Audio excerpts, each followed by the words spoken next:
Space exploration ये शब्द सुनते ही हमारे मन में आने लगते हैं बड़े बड़े टेलीस्कोप्स, रॉकेट्स, स्पेसक्राफ्ट्स या फिर दुनिया के कुछ बड़े बड़े स्पेस स्टेशन। पर क्या आपने कभी सोचा है कि इन टेलीस्कोप से स्पेस में देखते रहना, रॉकेट्स या स्पेसक्राफ्ट की मदद से पृथ्वी के बाहर बहुत सारे स्पेस मिशंस करना और आज की टेक्नोलॉजी की मदद से स्पेस में बहुत सारी डिस्कवरीज करना, क्या यही है स्पेस एक्सप्लोरेशन? तो दोस्तों हाँ, स्पेस एक्सप्लोरेशन में ये सब चीजें तो होती ही है, लेकिन इसके साथ भी बहुत सारे एस्ट्रोनॉमिकल टर्म्स का भी इसमें समावेश होता है। तो फिर आज की इस वीडियो में हम चलते हैं एक सफर पे, जिसमें हम देखेंगे कि एंशिएंट टाइम में स्पेस एक्सप्लोरेशन या एस्ट्रोनॉमी में कौन कौन सी इम्पोर्टेंट डिस्कवरीज हुई थी। तो फिर चलो दोस्तों हम देखते हैं कि एंशिएंट टाइम की एस्ट्रोनॉमी कैसी हुआ करती थी, जबकि उस वक्त में टेलीस्कोप्स या कोई भी ऑप्टिकल इंस्ट्रूमेंट्स नहीं हुआ करते थे। उस वक्त में जो कुछ भी था वह था उन लोगों का दिमाग और अलग अलग धर्म जात के लोगों की आउटर स्पेस के बारे में विविध मान्यताएं। उस एंशिएंट टाइम में हमारी पृथ्वी पर अलग अलग जगहों पर एस्ट्रोनॉमी के बारे में रुचि और खोज करने के तरीके उतने ही भिन्न भिन्न प्रकार के थे। तो फिर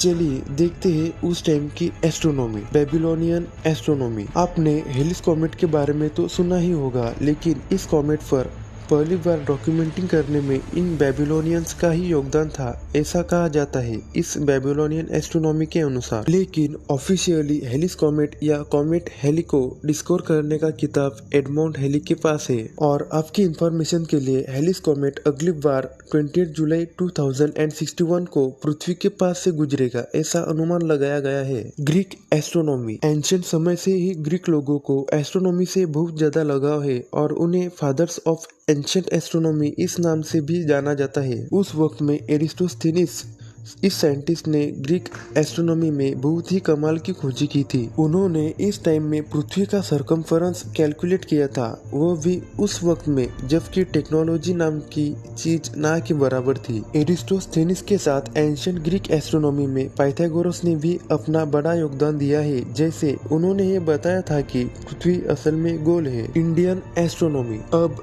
चलो ये देखते हैं कि हमारे भारत देश का एंशिएंट एस्ट्रोनॉमी में क्या योगदान रहा है। तो दोस्तों हमारे भारत देश का भी एंशिएंट एस्ट्रोनॉमी में बहुत बड़े पैमाने पर योगदान रहा है, पर उनमें से सबसे अधिक महत्वपूर्ण थे आर्यभट्ट। उन्होंने दुनिया को बताया था कि पृथ्वी अपनी एक्सिस के चारों ओर चक्कर लगाती है, और वह आर्यभट्ट ही थे जिन्होंने ये बताया था कि चांद या दूसरे ग्रह रिफ्लेक्टेड लाइट की वजह से चमकते हैं, जो कि सूरज से आती है। Egyptian astronomy. एंशिएंट इजिप्टियंस के पास उस वक्त में एस्ट्रोनॉमिकल पोजीशन के अनुसार टेम्पल्स और पिरामिड्स मौजूद थे। आर्कियोलॉजिस्ट का ये कहना है कि इजिप्ट में के वो पिरामिड्स 4500 BC में बनाए गए थे। पर एस्ट्रोनॉमिकल पोजीशन के अनुसार इन पिरामिड्स का महत्व उस टाइम से ही रहा है, और इन इजिप्टियंस ने उस टाइम में ही एक कैलेंडर सिस्टम बनाया था, जिसमें एक महीने में 30 दिन और एक साल में 365 दिन हुआ करते थे, ठीक आज के कैलेंडर सिस्टम की तरह।